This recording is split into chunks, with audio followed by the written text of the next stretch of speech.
Hello সবাইকে, আমার YouTube family সবাইকে অনেক অনেক ভালোবাসা আমার তরফ থেকে। আর আজকে আমি চলে গেছিলাম কালীঘাটে, আর গেছিলাম হচ্ছে বগলা মায়ের কাছে পুজো দিতে। তো আজকে মনটা অনেক অনেক অনেক ভালো লাগলো, অনেক শান্ত হয়ে গেল। কারণ হচ্ছে ভগবানের কাছে আমরা যখন পুজো দিতে যাই তখন সত্যি মনটা আমাদের অনেক অনেক শান্ত হয়ে যায়। যত দুঃখ কষ্ট সব কিছু ভুলে মনে হয় যেন ভগবানের কাছেই বসে থাকি। তো আমার তো আসতে ইচ্ছা করছিল না, তো সত্যি কালীঘাটে আজকে গিয়ে ভীষণ পুজো দিয়ে খুব ভালো লাগলো। আর এই যে দেখো বগলা মায়ের মন্দিরেও আমরা চলে এসেছি।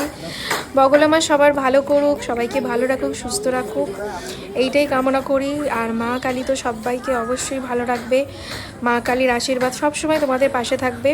আর আমরা যেহেতু ইউটিউবে কাজ করি আর আমি ফেসবুকেও কাজ করি, ফেসবুক থেকে আমি অনেকটা সফলতা পেয়েছি ভগবানের আশীর্বাদে। তাই জন্য আমি যখনই সময় হয় চলে যাই মায়ের কাছে। ইউটিউবে একদম আমার নতুন চ্যানেল, তো সবাই আমার পাশে থেকেও, আমিও সবার পাশে থাকবো। সবাইকে এইভাবে চেষ্টা করব। দেখো মা কালীর মন্দিরে এত কালীঘাটে ভিড় হয়েছে, মায়ের মুখটা আমি তাই দেখাতে পারলাম না।